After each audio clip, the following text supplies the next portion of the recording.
Hare Krishna, dear devotees. Welcome back again to our ongoing series on the glories of our beloved Sri Vrindavan Dham. Nama Om Vishnu Padaya, Krishna Pashtaya Bhutale, Srimati Bhaktivedanta Swaminiti Namane, Namaste Saraswati Deve, Gauravani Pacharine, Vishesha Shunyavadi, Paschata Deshatarane.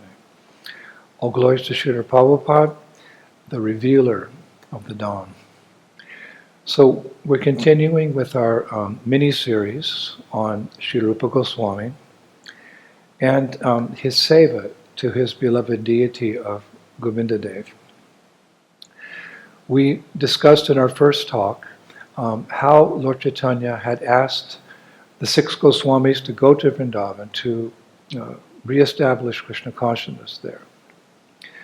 Now, in Jagannath Puri, Lord Caitanya specifically told Sri Rupa Goswami before sending him there, he said, quote, "Now go to Vrindavan, stay there, research transcendental literature, Rasa Shastra Kariha Nirupana, and excavate the lost holy places, Lupta Tirtha Kariha Pacharana. Establish the service of Lord Krishna, Krishna Seva, and preach the mellows of Lord Krishna's devotional service. Rasa Bhakti Kariha Pachar." That's from Chaitanya Charitamrita, Antya-lila 1, 217 and 219. Now, in the book Sadhana Deepika, we hear of two more very special instructions Lord Caitanya gave Sri Rupa Goswami in preparing him to go to Braj. But these are not mentioned in Chaitanya Charitamrita. Mahaprabhu said, "Punastam katayam asha gachatvam vrindika vanam sevam paka shayash tatra Shri Govindascha mohinam."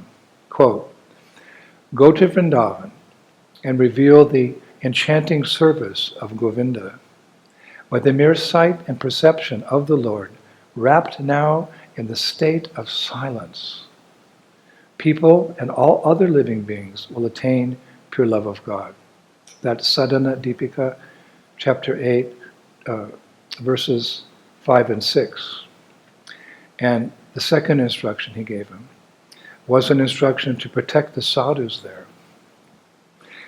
Akincha nam bhaktanam palanam sarva tapicha. Mahaprabhu said, quote, "In Vrindavan, protect the akinchana bhaktas by all means," unquote. That's Sadhana Deepika, chapter 8, verse number 7. So we heard the other day that one way that Rupa Goswami did this when he was in Vrindavan was by supplying those sadhus milk from his 500 cows. Now, you remember how one day while in Vrindavan, Rupa Goswami was, feeling very intense separation from Lord Caitanya. Actually, his feelings of separation are so deep and so intense that we can only imagine what they were like. They're very deep. He was very attached to Mahaprabhu. Sri Rupa Goswami had a very close and very intimate relationship with Lord Caitanya, even before their first meeting. While engaged in the service of the Nawab Hussain Shah, while Rupa and Sanatan were in Ramakeli, they wrote a letter to Lord Caitanya, asking how they could bear his separation, even though they'd not yet met him. They'd only heard about him. Their love for him was awoken just by hearing his glories from sadhus who were passing by. So Mahaprabhu replied in a letter back to them. He actually quoted verses from a shastra called Lagu Yoga Vashishta, section 5, chapter 9, verses 58 and 59. Mahaprabhu quoted these verses as a reply to Rupa and Sanatan. And here's the translation of those verses. Quote, "Just as a lady attached to a paramour reminisces the pleasures of her loving escapades with her illicit lover in her heart, even when she was fully engaged in her household chores. Similarly, a sober person who has attained realization in relation to the pure absolute truth continues to reminisce internally the pleasures of such realization, even while acting on the external plane in this world. Hare Krishna. So basically he's saying to them, you just go about your duties and remember me while you're doing your duties to the Nawab Hussain Shah. So eventually, due to Rupa Goswami's pure, unadulterated love for Lord Caitanya, their relationship grew even more intimate, which resulted in the Lord's revealing everything to Srila Rupa Goswami. Kaviraj Goswami says in Chaitanya Charitamrita, Madhya chapter 18, verse 115. He says, Krishna Tattva Bhakti Tattva Rasa Tattva Panta Shabashik Haila Prabhu Bhagavata Shidanta. Quote, Sri Chaitanya Mahaprabhu taught Sri Rupa Goswami the ultimate limit of the truth about Lord Krishna, the truth about devotional service, and the truth about transcendental mellows, culminating in conjugal love between Radha and Krishna. Finally, he told Rupa Goswami about the ultimate conclusions of Srimad Bhagavatam. Taught him everything. To the Vaishnavas of that particular moment in history, Srila Rupa Goswami's, super excellent state of Krishna consciousness was very evident. We sometimes use that term, self-effulgent acharya. For example, after reading Rupa Goswami's book, Lalita Madhava, Srila Ramananda Rai, he said, Kavita va haya e amrita tera dhara, nataka lakshana shava shidanta tera shara. Quote, this is really beautiful. This is not simply a poetic presentation, Lalita Madhava. It is a continuous shower of nectar. Indeed, it is the essence of all ultimate realizations, appearing in the form of plays or theater. The wonderful descriptions of Rupa Goswami are superb arrangements to express loving affairs. Hearing them will plunge the heart and ears of everyone into a whirlpool of transcendental bliss. This is Sri Ramananda Rai's appreciation of Rupa Goswami. And then Ramananda Rai, he spoke one of my favorite verses of all time, and I'm sure many of you as well. He said, Kim kavyena kaveshtasya, kim kandena tanush mata, parasya vidaye lagnam, nagur nayati yachchira. Quote, what is the use of a bowman's arrow or a poet's poetry if they penetrate the heart but do not cause the head to spin? Unquote. So that's Chaitanya Charitamrita Antya 195. So it's not surprising, therefore, understanding the exalted nature of Sri Rupa Goswami, that the Lord appeared as the beautiful deity of Govindaji while Sri Rupa Goswami was residing in Vrindavan, appeared to him. You could say that Govindaji had been waiting for Rupa Goswami in Vrindavan itself for 5,000 years.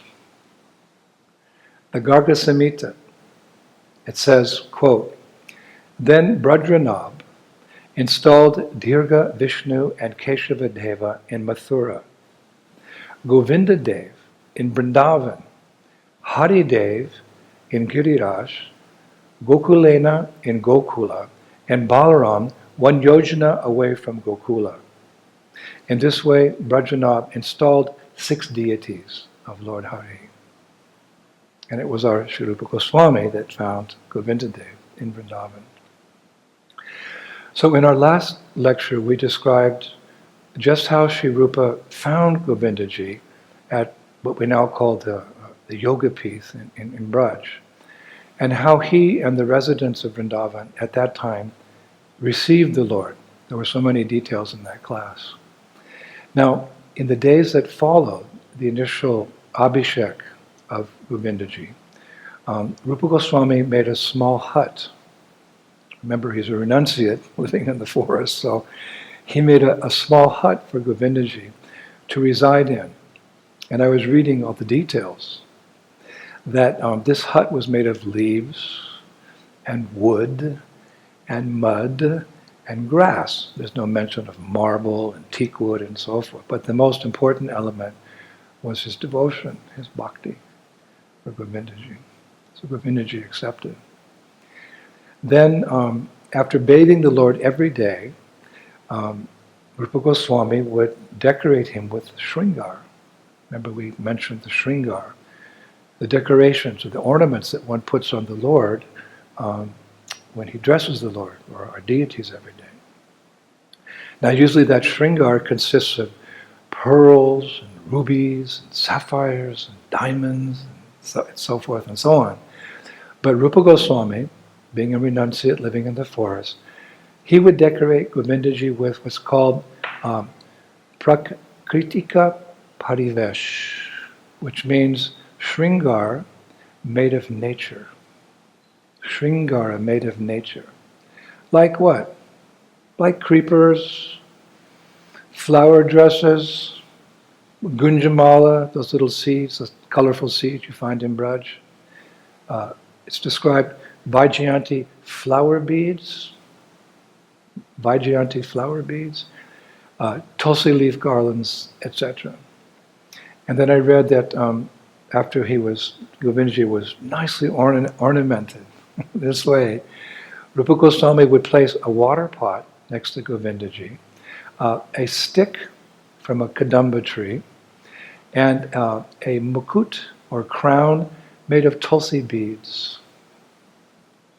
And for food offerings, Rupa Goswami would daily offer amrita keli. Amrita keli means sweet rice, one of the preparations that Srila Prabhupada conquered the world with when he came from India to the West. He introduced us to halava, sweet rice, gulab jamun, sandesh, like this. So we call sweet rice here in India, we call it amrita keli. Amrita means nectar.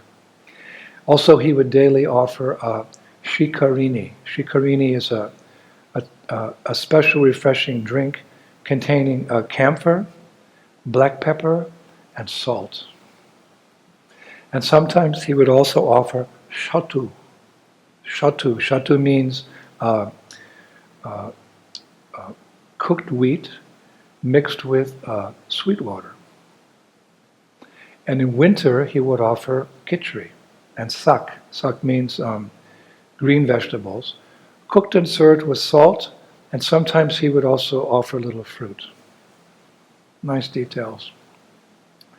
Now, from the very first day that Govindaji appeared, the whole of Braj, the whole of Vrindavan, whoever sadhus were living there, would come regularly for darshan of Govindaji. It's described in the old Puja Vidhis. Puja Vidhis, what's Puja Vidhis? Puja Vidhis are books written specifically about the puja and worship of Govindaji, the Puja Vidhis. We have these in the Vrindavan Research Institute, so I got some access to them. So there when I was reading that in the times of Rupa Goswami, he would offer, or he would organize 38 major festivals each year. And the list included festivals like Vashanta Utsav, meaning celebrating the coming of spring, Snan Yatra, meaning a beautiful bathing festival, Chaitra Gulab Pur Dhol. Chaitra Gulab Pur Dhol means swing festivals. And Noka Vihar, he would organize boat festivals. And Julan Yatra, of course we know swing festivals. And he also had very elaborate Radhastami festivals, Janmastami festivals. Nrsimha Utsav, I read. He would observed the Nrsimha festival for appearance of Lord Nrsimhadev, and all the Ekadasis were also celebrated by Sri Rupa Goswami. And I was reading that Rupa Goswami himself presided over all these events. He personally organized them. In fact, he became so involved in the worship of Govindaji that he had little time for anything else. So one day, Rupa Goswami wrote a letter to Lord Caitanya, who again was living in Puri. And this was the letter. We found the letter. My dear Sri Chaitanya Mahaprabhu, in service of Sri Govindadev, my days and nights are passing like the blinking of my eyes. I am not giving proper attention and time to the writing of scriptures as you ordered. If you can kindly send someone from Jagannath Puri who can help me serve my Govindaji, then I can continue my other sevas to you. So when Mahaprabhu received that letter, of course, it's described he was overjoyed that Rupa Goswami had found Govindaji and that he was performing the worship very nicely. He was very pleased. So in reciprocation, he requested one of his most intimate followers in Jagannath Puri, his name was Kashishwara, to go to Vrindavan to assist with the worship of Govindaji. But you can imagine Kashishwara's state of mind. He's an associate, he's a servant of Mahaprabhu, and he was being instructed by Mahaprabhu to leave Puri and go to Vrindavan. So Kashishwara said famously to Mahaprabhu, Lord, why do I need to go to Vrindavan to see Krishna when you are Krishna himself? So understanding Kashishwara's mood, Mahaprabhu took compassion on him and he arranged to give him a very old deity that had been worshipped for a long time in the temple of Jagannath Puri. He took that deity out of the temple and he gave it to Kashishwara, and he said very famously, quote, this deity is identical to me. This deity is identical to me. Very important instruction. And that deity's name was, or is, Gaura Govinda. Now you can just imagine you're a devotee and the Lord gives you a deity of himself. So Kashishwara, he was okay now. He was satisfied. And he left for Vrindavan, where he assisted Rupa Goswami in the service of Govindaji. It's written that he placed the deity of Gaura Govinda alongside Govindaji and each day worshipped them together. Now when you go to Jayapur, where Govindaji is presently situated, he's been there for hundreds of years, in that temple, if you see Radha Govinda, on our left, on the right side of Govindaji, just at his feet is that beautiful deity of Gaura Govinda. You can see with your own eyes. Now, Rupa Goswami had also discovered, I think it's important to mention, not only did he discover Govindaji, but he also discovered a very famous deity of Vrindadevi, who's now out at Kamyavan, in nearby Brahmakund, as well as a beautiful stone deity of Yogamaya in the Yogapith, where he had previously found Govindaji. Those are very important deities, and they were worshipped along with Govindaji. So now with the help of Kashishwara, the festivals, these big festivals for Govindaji, and all these deities increased more than ever before. I found a beautiful poem in the Vrindavan Research Institute, written by the official court poet of Raj Man Singh. And the poem is called Shri Govinda Varshika Dvanda Ashtakam. And verse 11 is very beautiful. It describes just how nicely Sri Rupa Goswami and his associates now worship the Lord. They gave specific instructions which are recorded in this Sri Govinda Varshika Dvanda Ashtakam. And here is how the worship went on, as described. Quote, in the best of months, Margashirsha, on the 12th day, Dwadasi, Govindaji is to be offered many kinds of condiments or spices in preparations cooked for him. In the month of Pausha, khichari made out of different types of grains should be prepared. In tapas, they call that the summer season in this particular poem. In tapas, the summer season, the festival of Horika, or we call that Holi, should be observed. In the month of Chaitrika, Govinda Dev should be swung on a swing, Dolotsava. And in the month of Vaishakha, Govindaji should be covered in sandalwood paste. Just some nectar I found that court poet had recorded like that. Some nectar. So now, sometime later, Mahaprabhu sent Srila Raghunath Bhatta Goswami, to Vrindavan, also with an instruction to serve Govindaji. Mahaprabhu, it's recorded. Mahaprabhu, he said to Raghunath Bhatta Goswami, "O my dear Raghunath Bhatta, go to Yogapith, Vrindavan, the place of Govindaji in Vrindavan, and serve and relish the association of Rupa and Sanatan.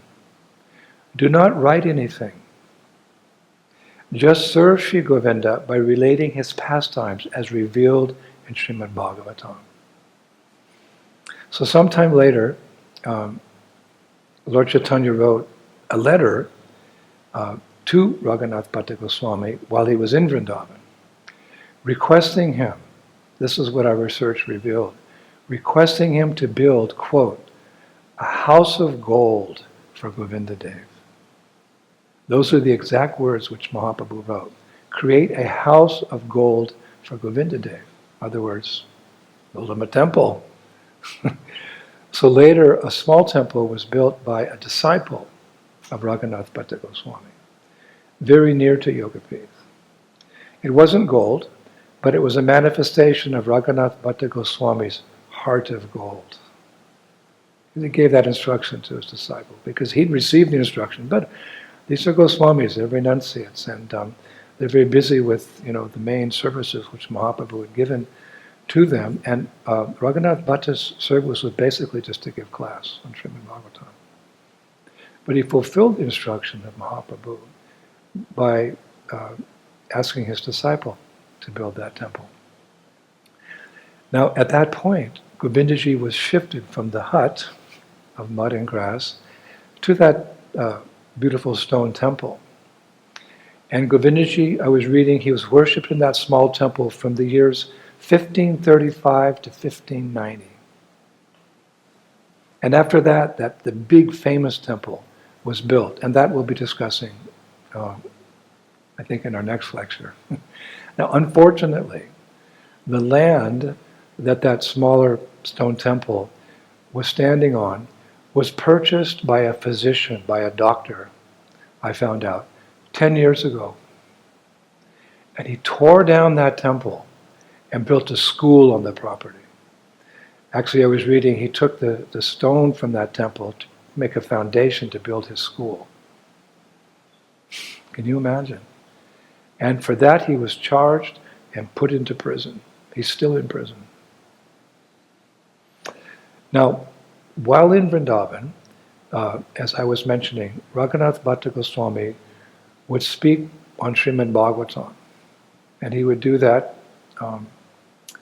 every day in front of Govindaji. Every morning and actually every evening, he would give class where Govindaji was being worshipped. And many devotees would attend those sessions. Even, I was reading, devotees were coming, sadhus were coming from all other parts of India just to hear the Bhagavatam recital of Raghunath Bhatta Goswami. And Rupa Goswami and Sanatana Goswamis were often there. Actually, Rupa Goswami himself, I was reading, he never lectured or gave classes in Vrindavan. Why?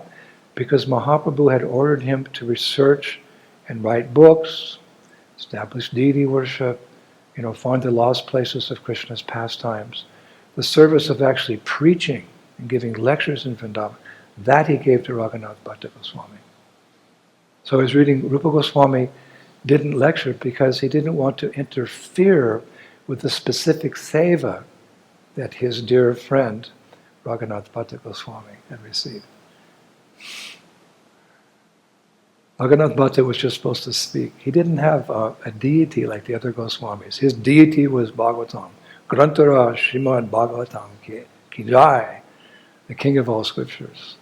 You see how Mahaprabhu set everything up. Each of the 6 Goswamis had been given an explicit service working together to form the Samkirtan movement of Chaitanya Mahaprabhu. Sam means the complete.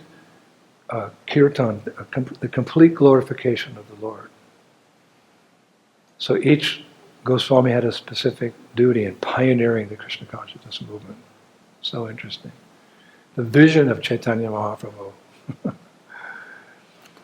So there's actually a very beautiful pastime wherein Rupa Goswami attends a lecture of Raghunath Bhatta Goswami, which I'd like to share with you. And it's found in a shastra that we are researching now in the Vrindavan Research Institute, called Rupa Lila Chintamani by Krishna Kavi. It describes how once a Brahmana came from South India to Vrindavan, specifically for Govindaji's darshan.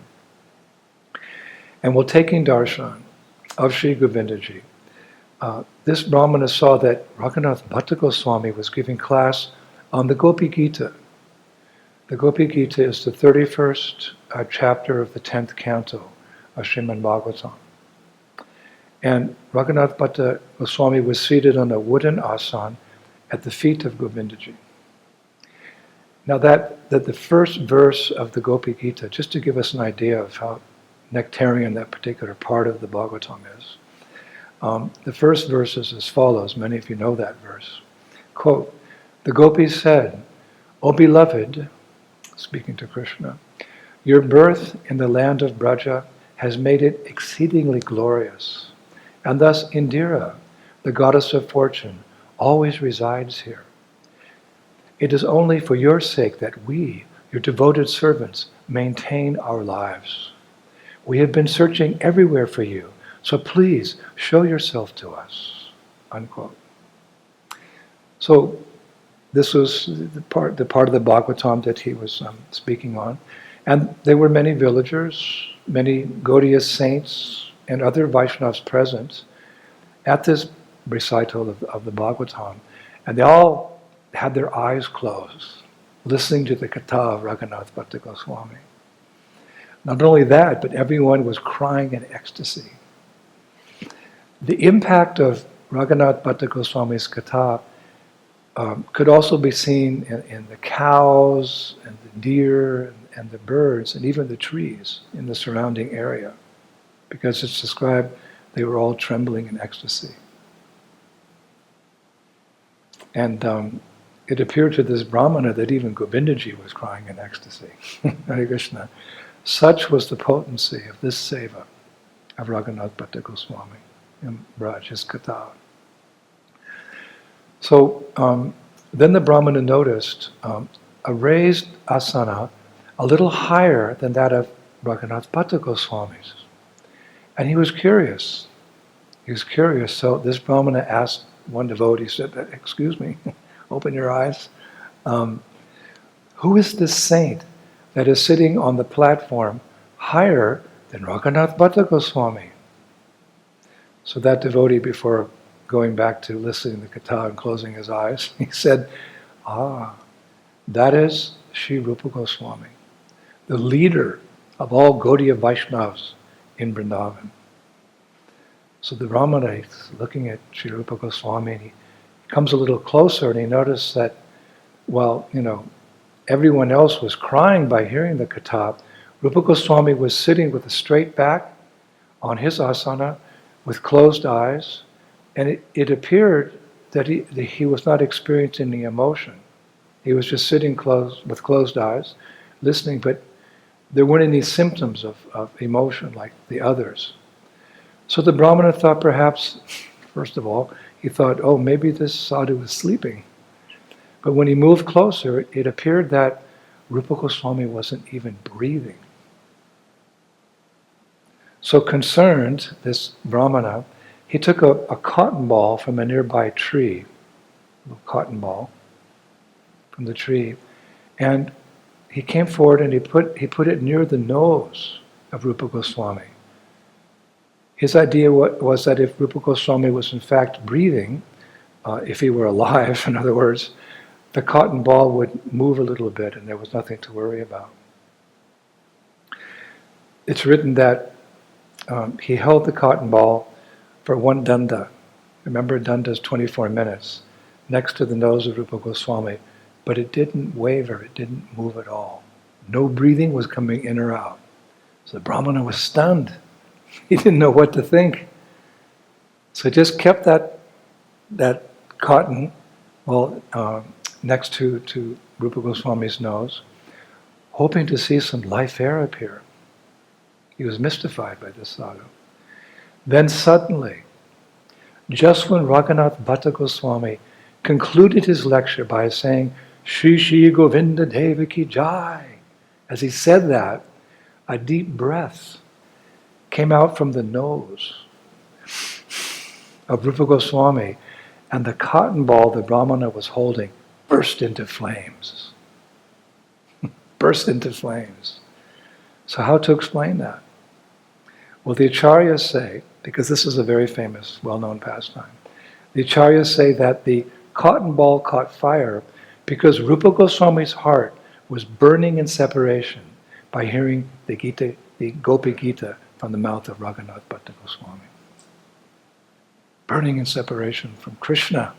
The cotton ball caught fire because Rupa Goswami's heart was burning in separation from Krishna by hearing the Gopi Gita from the mouth of Raghunath Bhatta Goswami. Srila Rupa Goswami Prabhupada. So we'll finish here. And in our next lecture, part 3, we'll discuss the pastime, how the that main glorious temple, which still stands to some degree here in Vrindavan, how that temple of Govindaji appeared. It is a most amazing pastime. So many details we've discovered. But let us conclude today with the following verses.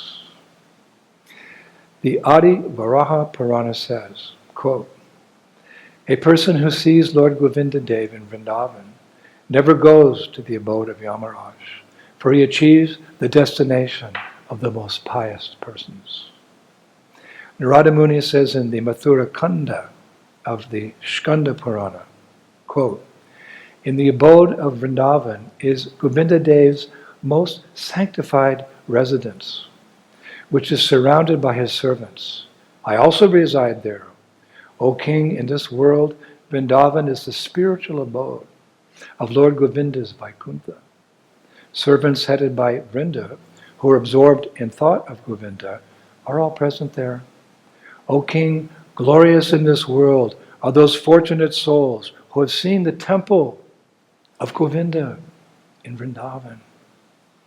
And the Shora Purana says about Govinda Tirtha, quote, in Vrindavan there is a sanctified place called Govinda Swami, which is very dear to Sri Krishna, the son of Vasudeva. Lord Achyuta is present there in the form of a deity called Govinda Swami. Saintly persons who wish to revive their constitutional position take bath there and worship that deity. Hare Krishna. Thank you so much, Prabhus. And we're going to go back to the Vrindavan Research Institute today and go deeper into the scriptures, and with the help of some of my scholarly God brothers, will prepare a very nice lecture for you, so you can go deeper and deeper into this, our understanding and appreciation, and one day hopefully our love for Sri Vrindavan Dham. We'll be back in a couple days. All glories to Srila Prabhupada. Shri Shri Gaur Nitai ki, Shri Shri Krishna Balaram ki, Shri Shri Radha Shambhu Sundar ki, Vrindavaneshwari Shrimati Radharani ki, Shri Govindaji Deva ki, Shri Bhadrabhumi Shri Vrindavan Dham ki, Shri Shri Gaur Nitai ki, Shri Mayapur Dham ki, Shri Krishna Sankirtan Yajna ki, Gauri Premanandi, Jai Jai Sisi Radhe, Shanti.